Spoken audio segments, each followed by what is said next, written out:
Welcome to Bad Bosses, Great Leaders, the podcast where we explore what it takes to lead with purpose and make lasting change. Today, I'm joined by a dynamic entrepreneur and business coach, Maurice Chism. With over a decade of experience, Maurice has built multiple ventures from the ground up and is passionate about helping individuals unlock their full potential. From brand consulting to coaching clients around the world, Maurice believes that the foundation of any successful business starts with investing in people. In today's episode, we'll be diving into how leaders can adapt their leadership styles and drive positive change and growth.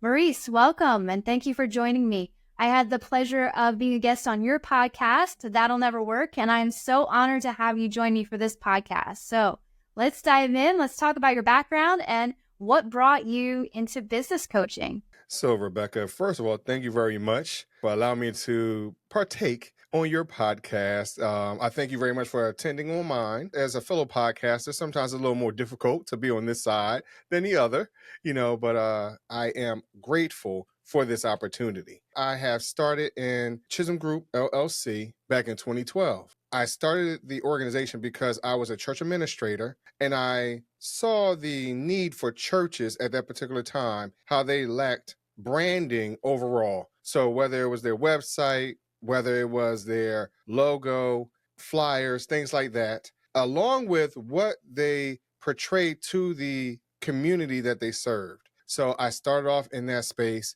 It just morphed into starting to coach entrepreneurs, both large and small, and other nonprofit organizations. And now where I am today as an award-winning podcaster, it just morphed. It just something else new comes up and you keep changing with the time. So that's where I've started and where I am today.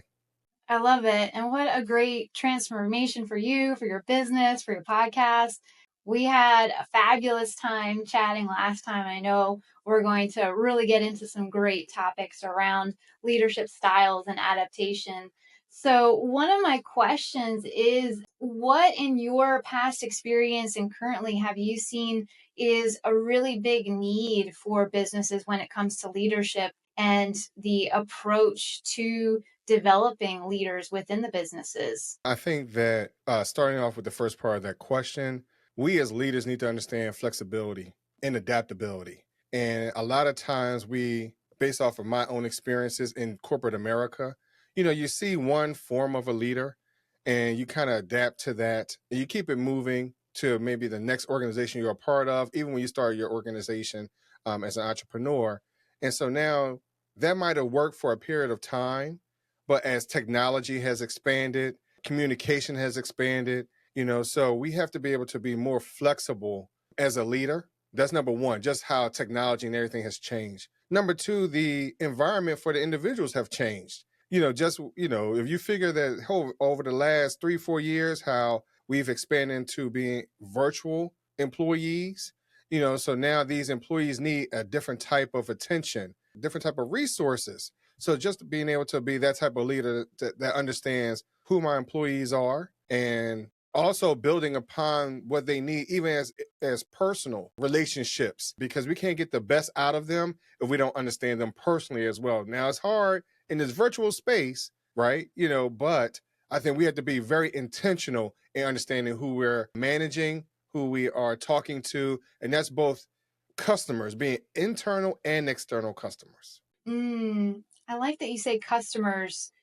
So if you understand the need of a customer, you're able to approach that training, that development with a system, a curriculum, a structure, and fulfill some of those requirements, as to your point, as an adaptive, sort of flexible approach, if I'm hearing correctly. It seems like you have to have the awareness first that you need to change and adapt before you could even begin to scratch the surface. So how do you develop that awareness, or do you need to rely on other people for that? First, I would like to say, Rebecca, talking to people like yourself, when you have other individuals that are where you're able to have a genuine, authentic conversation and hear how they are progressing along in their organization, and maybe hearing what they're saying or suggestions that they might have move their organization from one place to another. When you start to hear a podcast like this one that that you have, say, hey, maybe I need to grow as a leader, and also attend other workshops and seminars to understand how to grow and be a better leader. Sometimes we're not always honest with ourselves because we think that, hey, we've gotten to this point based off of what we've done over the last 10, 15 years. For those of you who are just starting out, maybe the last 2 or 3 months, but sometimes we do need to continue to stay in that educational space, understand that we still need to grow, because as long as you're still alive, you're still learning. So I think those are the type of things that we need to pay attention to understand, hey, this is where I need to get in a very influential leader. As long as you're still alive, you're still learning. That's a great mindset. What a great approach. And it's really humbling for all of us as leaders because you're right. We do need to continuously improve and adapt. Do you ever see, especially in the businesses that you're coaching, a particular leadership style that they begin with? And then do they need to develop into a secondary form? Or are there other ways and patterns of thinking about adaptation? I have not seen any particular one leadership style. I think it depends on the industry that you're in, the customers that you have, the environment that you are in, the community that you're in and or serve. So I think it's dependent on that in a lot of different ways, because a lot of times as an entrepreneur, when you're first starting out, you're a little more conservative. You might try to hold very tightly to your idea. You may not want to share things like that because you're looking at everyone as a competitor. And I think as a leader, you need to understand that no, they're not competitors as much as collaborators. You know, yes, I'm looking at you as someone that we do the same service, right? But we can push each other's limit to continue to grow. So I have not seen one particular one. Like I stated earlier, is the industry that you might be in or might be a part of. But I think in that we can continually grow, as I stated earlier, because we need to, in order for us to understand that us as leaders, we need to take a look at that and now be flexible enough to say, hey, you know what? Now, because in 2 or 3 months, as you're growing, your organization is growing. Now you have to understand, I need these type of employees, i.e., internal customers, to help me finish my mission or carry out the mission of the organization, carry out the vision of the organization. And a lot of times we get caught up in that space of competition where we lose track of that. So I think that's how, as leaders, we need to try to stay a little bit more focused. So hopefully that answers your question. Yeah, I love that. We do need to stay focused. And I think you make a great point. You might have other types of leaders need to shift or change their approach within your Hmm. organization, depending on what your goals are. So I think we might have touched on this on your podcast, but it goes back to your goals, right? Right, And right. what are the overarching goals? And why are you adapting? I think to your point, to make sure that you're reaching and working towards your goals. So the adaptation then sounds like it needs to be more strategic rather than something's not working, I simply need to adapt. But it all needs to fall in line with your overall strategic plan, which you also do a lot of work in too, if you Yes. want to share a little bit about that. So I just help organizations to try to stay focused. To because a lot of times as we are moving forward, we start to lose track of our true mission, our true vision, because of, as I stated briefly, competition. Maybe we're hearing the examples of our employees because we want to make sure that they feel included within our organization and that they're feeling like that they're heard. But sometimes it might veer us off for just a tad, and that's okay, just as long as we get back.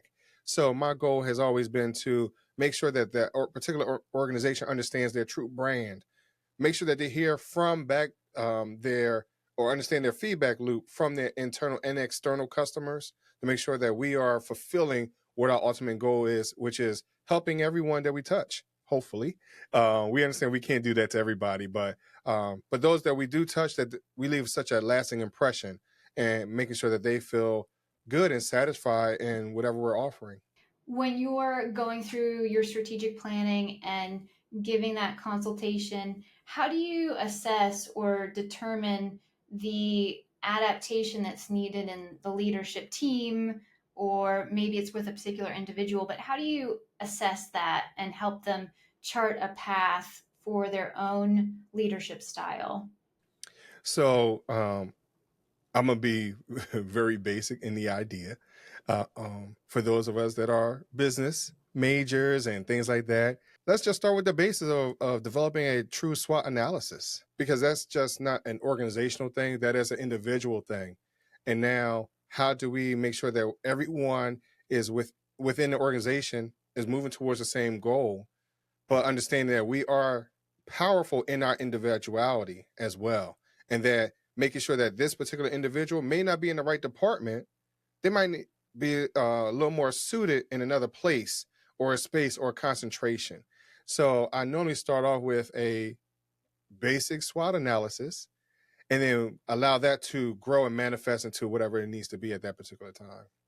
In a way, you're like you said, you're starting with the basic, going back to the foundational, to also have people evaluate themselves, because Hmm. I'm sure if they're evaluating themselves, they probably have a little bit more self-awareness then, and it makes your conversations with them easier. Once you go through that, how do you find the conversation develops, and the work, where does the work begin in that for a leader or for a team? I think what happens is people start to understand their true value. And I just use myself for an example. When I started the podcast, I didn't think anyone was going to listen to me. I didn't think I had value. When you start to talk to someone like yourself, Rebecca, and others, I've had the opportunity to speak to well over 150 other entrepreneurs, and you start to understand, maybe I have true value. I have something to offer. It's not by accident I've been in business for over 10 years either. So now that I understand I have value, I am more confident to go out and speak to someone and just have a conversation, be authentic, understanding that there is value in authenticity. I don't have to be like the next person. I want to be like the next business coach or the next podcaster, or whatever that image might be. Because unfortunately, we hear as from other leaders, I know I've heard it a lot. Maurice, I need you to be just like me. Well, that's not important. I need to be me because that's the value that I bring to your organization. And my outlook or my vision, my ideas are an integral part of how we can move this organization, this department, maybe even this conversation into a different space. Just understanding our value. So that's how I integrate that into my coaching, into any consulting work I might have done, even the podcast. Just understanding, having everyone understand their value in whatever lane that they're in. That's very smart, and I'm sure you offer a different perspective for folks who might feel unsure about where their strengths and value actually lie. You mentioned team members maybe not being on the right seat on the bus Hmm. and needing to pivot them or change their role. So, how do you approach that conversation, especially if maybe it's the person that you've been hired by and talking to? How do you handle a conversation or a plan like that? So normally I would just ask the individual, and maybe they're in the same room together, right? And I'm using an example where I was a part of. We're in the same room and we're having a general conversation about where the organization is going. And the employee at that particular time, she had been there for about 3 years, not and so now she has, in those 3 years, she went back to school, and so now she's more energetic about another part of the organization, because now she's been aware, has been brought to light. Now maybe I can really utilize the things, the tools, resources that I have now to better the organization in this place. And so sometimes it's just about having accidental conversation, because that was by accident. That wasn't even on purpose. So sometimes as you are having a general conversation, it'll just pop out because now you get to see that person's passion and their personality. Sometimes we get the idea of, hey, let me get into an organization because I need a job, and it may not always be the right space because we're in there for necessity. So now, how do you continue to grow? Understanding from a leader perspective, in order for me to nurture this individual, because I see what their potential is, how do I continue to nurture them? And maybe I need to accept the opportunity for that individual to continue to grow in my organization by going over here and utilizing their talents, their gifts in that space. Do you find a lot of the leaders that you're working with, are they aware of the need to nurture their team, or is that a new topic and new territory for them? I think for some that I've spoken with, it's been a new territory for them because they weren't told to nurture or to listen to the employees. It's more or less, I am the CEO, I'm the president, and you do as I say. Well, that's not always the case. We need to be understand that we are servants to a degree as a leader, because sometimes as a great leader, you have to be able to follow in order to lead, understanding that person's place. And I also understand that in order to be a great leader, you need to be able to stand on your own 2 feet as well. So understanding that you need different characteristics in order to move the organization, let alone your employees.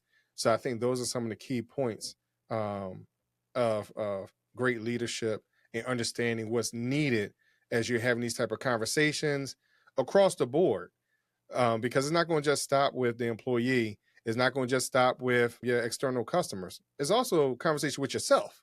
Maybe you Mm, don't need to be in that position, or you need to find another way to grow as well. yeah. Wow, that's a powerful reminder, because I can see how we can get caught up in thinking, well, this person needs to develop this, or I see their potential, but they're not there yet. Why Mhm. haven't they grown? Instead of looking back at ourselves and asking, well, have I grown? And am I growing in a way that helps my team grow too? It always comes back to us, right? Well, we have to be the example. A lot of times we don't know how to be the example because because as the CEO, you get caught up in all the other facets of the organization, and sometimes it's hard. Before you know it, you go in on Monday morning. No, I'm going to sit down, write down everything I need to do for that week. I'm gonna journal everything. Next thing you know, it's Friday at 5 o'clock. So Yeah. because now you're putting out fires and you have this pop up meeting here and this conference or seminar there. Time gets lost. We have to be very intentional in being self aware, right? And then also being aware of everyone else around us. How do you best model that for your team if you are a leader who has that self awareness, but you feel like you're not exempling it well enough to encourage others to be motivated and excited about learning? How do you set the best example? Personally, I would just ask the team, how do you feel about me today? Because I need to show that I don't feel as though I'm above them, that we are in this process together. We're growing this together. I understand that you are looking towards me to move this thing forward, that I'm the one with the vision, maybe the experience, but you have experience as well. I don't just because I looked at your resume, I have no idea all the intricacies you had in that previous role. Because the resume doesn't always speak to that. And we lose track of that sometimes, even as an employee looking for another job. We don't always take a look at, hey, that report that I created or that I presented to that previous organization, this particular report can help out the organization I'm going to. It's something as small as simple as that. So being a leader, being able to say, I value, again, I go back to the word value. I value what you have to say. I'm sitting here, I'm in my feedback loop, right? I'm hearing what you feel about me, how you see me, how you envision the organization is going. But now let me be really personal. How do you feel about me? And, It's as and we let simple as allow the that. conversation. Yes. Yeah, I love that. You mentioned servant leadership. Talk a little bit about that and what that means to you, because I've heard other people describe it differently across the board, but there's still a common understanding. So what is that? What is that for you? So you heard me say earlier that, I was a church administrator. And so I understand that just as much as I'm in this leadership role, I'm here to answer to you. So I am here to help you. I'm here to assist you. I'm here to guide you from a servant perspective, understanding that I am here to be a beacon of light, no matter what the situation is. And now let's take that idea and grow from that. So that's just my idea in a general sense of what a servant leader would be. Being able to say, hey, I am here to quote unquote serve you as best as I can. Do you feel that is good no matter what industry you're in? Does that apply as a good style? I think that I can't say any, because there are some that are a little more cutthroat than others. Sometimes people see that as a weakness and not a strength. And I think even when I talk about understanding the feedback, some people may even take that opportunity of saying, "Well, he doesn't know who he is." So you have to be able to adjust to the crowd, to the environment, to the time. Everyone may not adjust at it, take that question very well at 9 o'clock versus 2 o'clock in the afternoon, because we have to understand everybody's leadership. Everybody learns differently, right? Everyone takes information differently. So people are visual, some people are auditory. So we have to understand who we're dealing with, and that's why I brought up being able to have just a general conversation, so I can understand you better and maybe understand your learning style. Now I know how to manage you moving forward. So when it comes to understanding what leadership style I need for that particular time, for that space, for that industry, I think it is I can't say that is one particular style you need to adapt across the board, because things change, people change. Your environment is going to change as people start to retire in your organization. Now it starts to get younger. The way they grew up in school is not the same way you might have been. So I think you can't continue to have the same mindset. You're going to have to continue to adapt. I feel like you said a really key thing there, that the idea is not that I move in my own progression as a leader from being one type, then gradually to another. But what you're talking about is still very almost servant leaderships, in the sense that it's person centric, it's people centric, it's the other person that you're serving with your leadership style. But you might need to shift that style based on, to your point, who they are, how they learn, how they receive information, and then the external conditions and factors.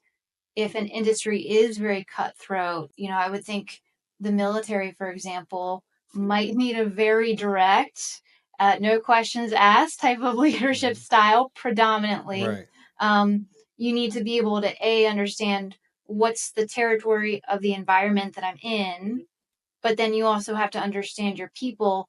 And you tell me what you think about this, but it sounds like you might need to change within a whole day, or as short a time frame as a day, who you're talking to and the team you're talking to. Would you agree, disagree with that? I totally agree. And you're saying a day, it might be minute by minute. Yeah. And not to be totally off topic, but it's the idea of have that person eaten that particular day. Is there health concerns? So you're not knowing how that person is going to take the information, the criticism, that feedback, how well they're going to take it or not. And sometimes we get so caught up in the objective that we don't always pay attention to we don't always read the room very well. So we need to be able to read the room and understand Rebecca's not looking at me. Let's see why. Let's understand why. Let me read her body language, things like that. So sometimes that leadership style, we need to be able to read the room and understand maybe I'm losing them, because just because I'm telling you, as you stated with the military, right? Left, right, left, right. Well, if I'm losing them, now all of a sudden the cadence is off. their steps are off, things like that, and that can ruin a whole lot of different things. So I think we need to be able to understand what's going on in that environment, so it could change minute to minute. And that is such invaluable advice, especially because if you are a leader, you're caring about the person and you don't know what they're necessarily going through if you don't ask or if you're not paying attention at the very least and making those adjustments. There's a there's a lot of work involved in being a leader. You got to be agile. It Right. takes a lot of endurance too. How do you how do you help teams who maybe are adjusting to that change management of a new strategic plan or even the idea of developing? Do you help coach the teams themselves, or are you strictly focused on the leadership executive team when you're working? So I've been primarily with the executive or the C-suite, but I have worked with teams. And when I've worked with teams, again, just trying to make sure that they understand their value within the organization. Starting with, again, the basics. What are your strengths and weaknesses? What do you bring to the table? Do you even understand what the opportunities that are sitting there in front of your face? Because a lot of times we lose track of that. Explain that to our team, and then what are the things that are going to hinder us moving forward? And are you the hindrance? You know, because sometimes we don't understand. Maybe our attitude could be a hindrance from us growing and moving forward. It's just something as simple as that. So I have worked with teams, and so as if leadership has changed, understand what the focus has been throughout the whole time. And then as that person starts to implement their changes within set amount of time, being able to have them adjust and, like you said, be agile. Ultimately, the goal hasn't changed. It's just the direction of us getting to that goal might have changed. And it might be slight. It may not be such a drastic change.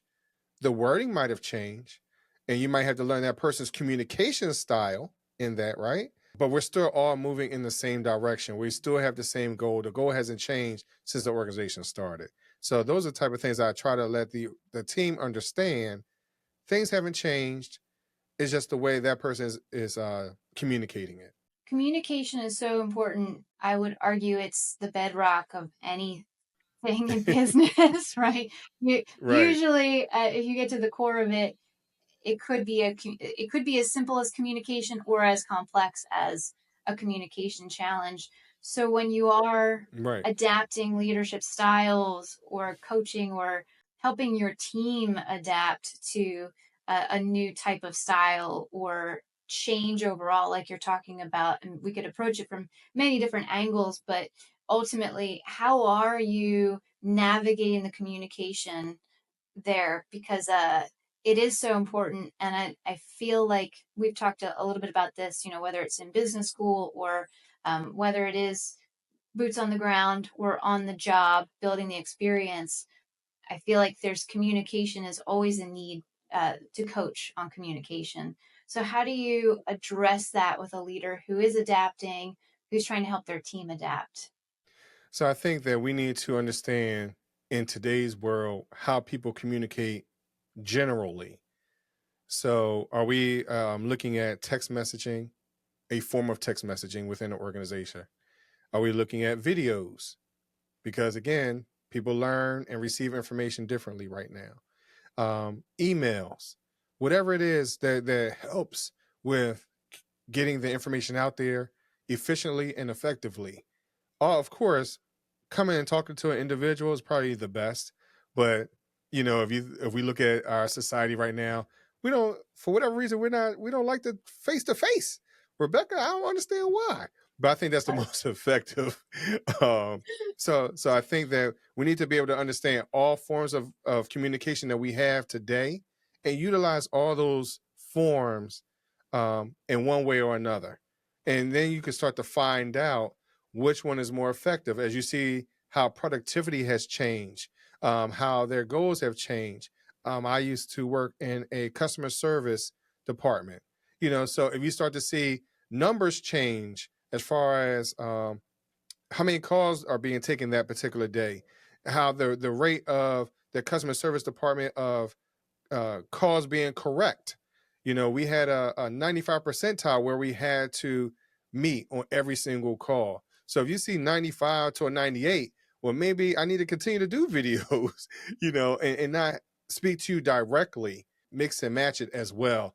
Because over a period of time, that message can get lost too if you use only one form. So I think we just need to utilize communication as a whole, as society uses it today. We take and I had to say, take a look at the presidency. After, at one particular time, you only really saw them utilizing the State of the Union address or things like that. Most recently, you're starting to see more maybe like YouTube or TikTok clips, so, things like that. So I think Yeah. that's a great example of how to utilize getting the information out there to those that need to hear it. Another great point. What I think I hear you're saying is that we, as leaders responsible for communicating, we need to go to where people are on the platforms with the channels that we have, because it could be kind of monotonous, redundant, become noise if we're strictly using one form. It's funny that you mentioned the presidency, because you're right. I have noticed that all government is trying to figure out the social media game and Yes, they how does are. this work? How can we use this best? How can we connect with people better? Because it is about the connection, Hmm. but first you have to start with communicating. So Right. I think that's such a great point and illustration. You're When welcome. when it comes to entrepreneurs who are just starting out, and they maybe didn't have, similar to your point earlier, they didn't have anyone showing them how to nurture a team or how to develop themselves, where's a good place for them to start? Whether it's a book, we know a podcast, but a couple of podcasts, I know, but right? yeah, we'll link ours both. But I know, where, right? what's a good place for them to start to develop themselves and then be able to help their team best? So I think what's, I guess, a generic answer would be to look at YouTube University.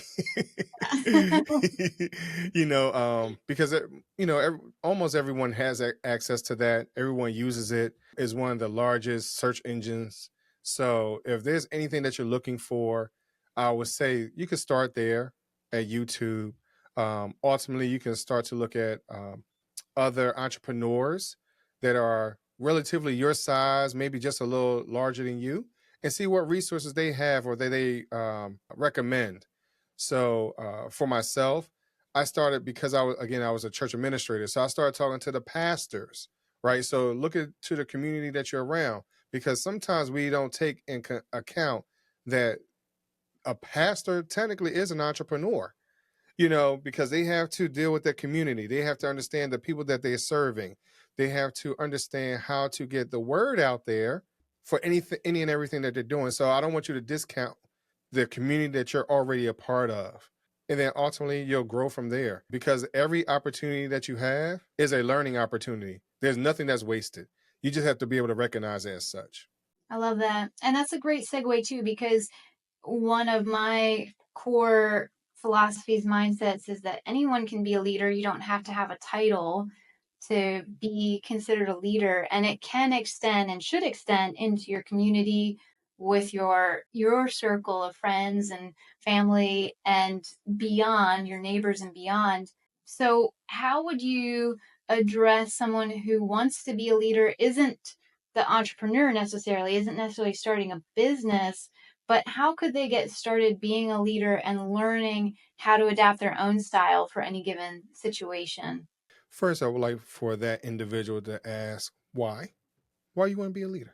Do you really believe that you're not a leader? Because sometimes it's just as simple as that.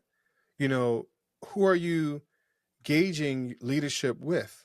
What is your example? And why do you feel like you're falling short from achieving that goal of what you believe your goal is? I believe all of us are leaders. Sometimes we just don't tap into that piece of us because of we see a perception of what a leader could be or should be. We dumb down our own experiences. We don't look at the gifts and the talents that we already currently have. And we don't understand that that little person that lives across the street from us is looking up to us, right? And I'm just using it as a general example. We don't know who our neighbors are probably looking at us, and we don't realize that we're technically a leader for them. So let's not lose track that we're all leaders.